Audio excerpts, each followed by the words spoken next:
పద్ధతి ప్రకారం రాజ్యాంగబద్ధంగా మాట్లాడితే ఎప్పుడు కాంట్రవర్సీలు అవ్వవు. పదవి అనేది ఏం శాశ్వతం కాదు.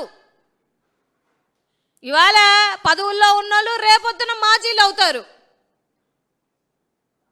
సో నేను కోరుకుంటుంది ఏంటంటే మీరు మీ కాన్సన్ట్రేషన్ అట్లీస్ట్ 2.5 సంవత్సరాలు దగ్గర పడింది కదా, ఇంకా మిగతా 2 సంవత్సరాలైన ఆడబిడ్డల కోసం పోరాడండి. 10 సార్లు కారులో తిరుగుతావు అటు ఇటు అటు ఇటు. మన దళిత బిడ్డలకి అన్యాయం జరిగినా పోవు, మహిళలకి అన్యాయం జరిగినా వెళ్ళవు. మళ్ళీ సినిమా ఫంక్షన్లో, ఆడియో ఫంక్షన్లో, క్రికెట్ ఆడడంలో, కబడ్డీ ఆడడంలో మళ్ళీ మీరు ఏం మంత్రులు అయ్యారో ఏమో నాకు తెలియదు, కానీ జబర్దస్త్లో స్కిట్లు వేసుకుంటున్నట్టు స్కిట్లు వేసుకుంటారు. మహానాడులో రాష్ట్రాల్లో ఉన్నటువంటి ప్రజలకు ఏం చేస్తామని చెప్పకుండా అక్కడ పంచులు, మా నాయకుడిని తిట్టడాలు, మీరు స్కిట్లు వేసుకోవడాలు, ఇదే సరిపోతుంది.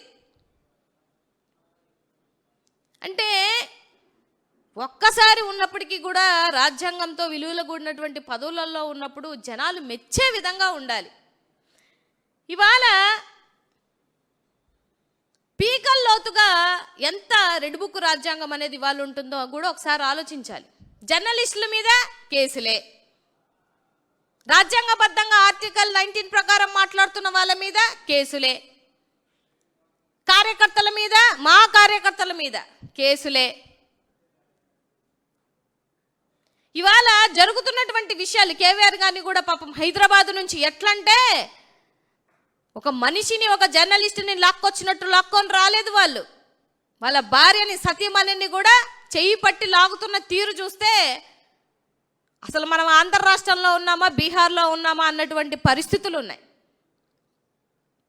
అరే మిమ్మల్ని ఎవ్వరు క్వశ్చన్ చేయొద్దు, మమ్మల్ని ఎవ్వరు మాట్లాడొద్దు, మమ్మల్ని ఎవ్వరు ప్రశ్నించొద్దు అని అంటే ఎట్లా మీరు అనుకుంటున్నారు ఏంటనేది నాకు అర్థమవునటువంటి విషయం. మీ రెడ్ బుక్ రాజ్యాంగంలో లోకేష్ బాబు గారు నాకు 3 పేజీలు అయిపోయినాయి, ఇంకా 30 పేజీలు ఉన్నాయంటే 3 పేజీలు కాదు 300 పేజీలు రాసుకున్నా కూడా ఇక్కడ భయపడే వాళ్ళు ఎవరు లేరు. అనిత గారు, లోకేష్ బాబు గారు,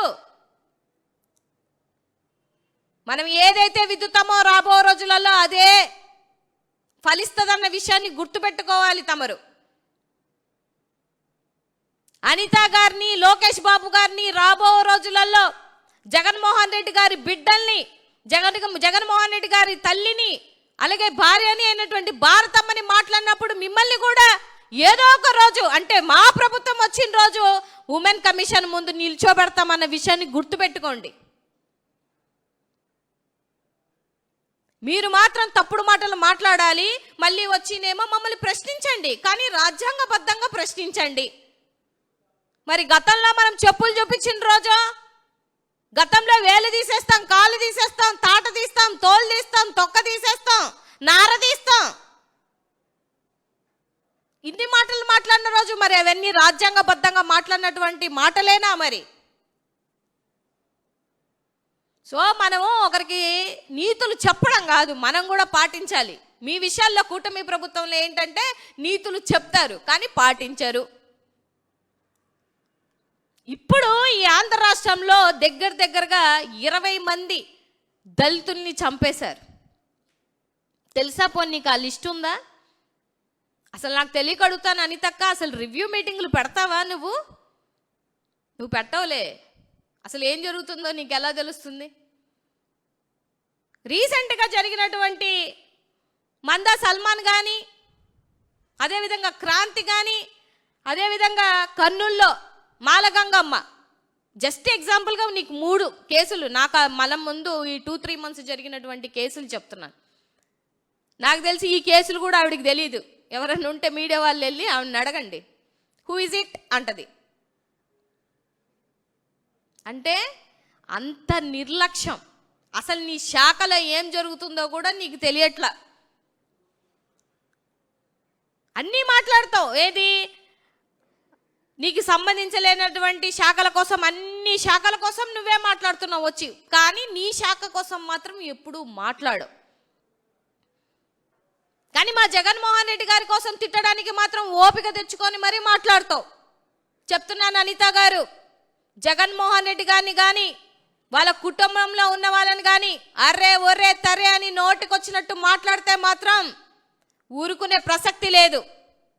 అనవసరంగా ఎందుకు నేను మాట్లాడాను అని ఒక రోజు తలుచుకునే రోజు నీకు డెఫినెట్గా వస్తుంది రాబో రోజులలో.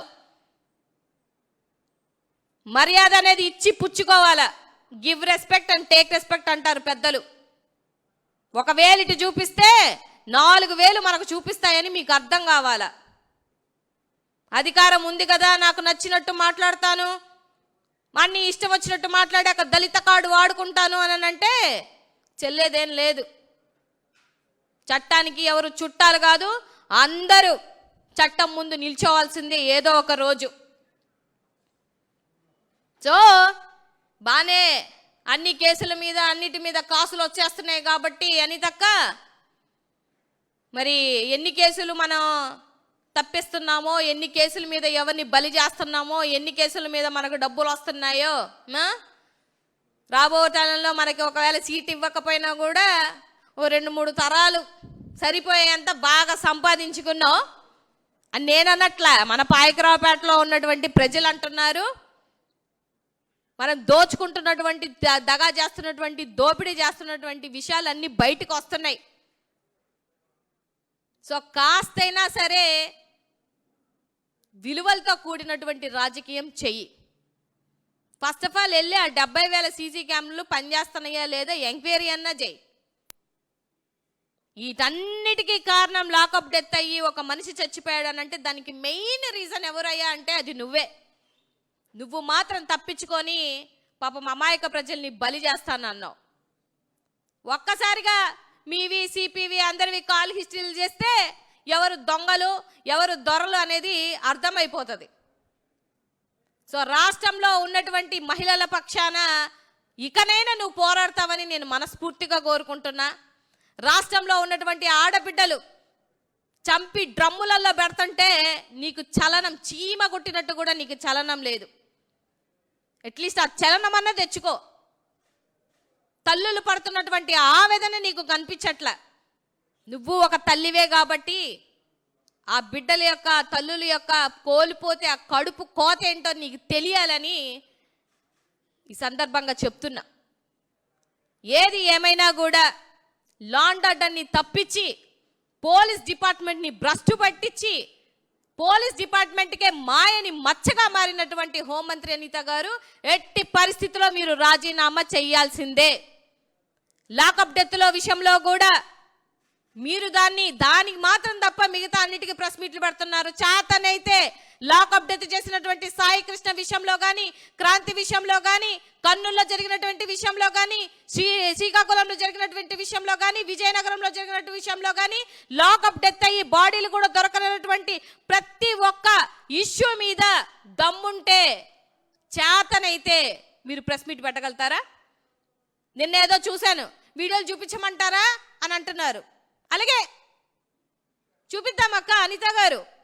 ఈ 2 సంవత్సరాల కాలంలో జరిగినటువంటి అడ్డగోలుకు జరిగినటువంటి రేపుల విషయంలో 14 సంవత్సరాల మైనర్ బాలికని మార్చి రేప్ చేసినటువంటి విషయంలో, మన అనకాపల్లి జిల్లాలోనే ఇంటికెళ్ళి మైనర్ బాలికని మెడ కోసి చంపేసినటువంటి విషయంలో, అలాగే హిందూపూర్లో అత్తా కోడల్ని రేప్ చేసినటువంటి విషయంలో, ఒక దళిత మహిళని రోడ్డు మీద తీసుకొచ్చి మరి కర్రలతో కొట్టినటువంటి విషయంలో, అలాగే ఒక మహిళని చూడకుండా కూడా కుప్పంలో చెట్టు కట్టేసి కొట్టినటువంటి వీడియోలలో, ఈ వీడియోలన్నీ చూపిద్దాం. ఈ 2 సంవత్సరాలు జరిగినటువంటి వీడియోలు నువ్వు సిద్ధమా? వీడియోస్ అన్నీ చూపించడానికి మేము సిద్ధమే. సో వీటన్నిటికీ పరిష్కారం తీసుకొచ్చేటువంటి ఆలోచన కానీ, లేకపోతే వాళ్ళకి న్యాయం చేసేటువంటి ఆలోచన తమరికి ఏదన్నా ఉంటే ఈ 2 సంవత్సరాలు జరిగినటువంటి విషయాలలో మీరు న్యాయం చేస్తారని నేను మనస్ఫూర్తిగా కోరుకుంటూ, అట్లీస్ట్ డమ్మీ హోంమంత్రిగా కాకుండా ఇచ్చినటువంటి పదవి, జగన్మోహన్ రెడ్డి గారు ఇచ్చినటువంటి భిక్ష వల్లనే మీరు ఈ పదవి పొందారు కాబట్టి ఆ కృతజ్ఞతతో అయినా సరే ఈ రాష్ట్రంలో ఉన్నటువంటి మహిళలందరికీ న్యాయం చేస్తారని మనస్ఫూర్తిగా కోరుకుంటూ, ఎట్టి పరిస్థితుల్లో వీటన్నిటికీ తగిన మూల్యం చెల్లించుకునే రోజు మీకు వస్తుందని గుర్తుపెట్టుకోమని ఈ సందర్భంగా తెలియజేస్తూ థ్యాంక్ యూ.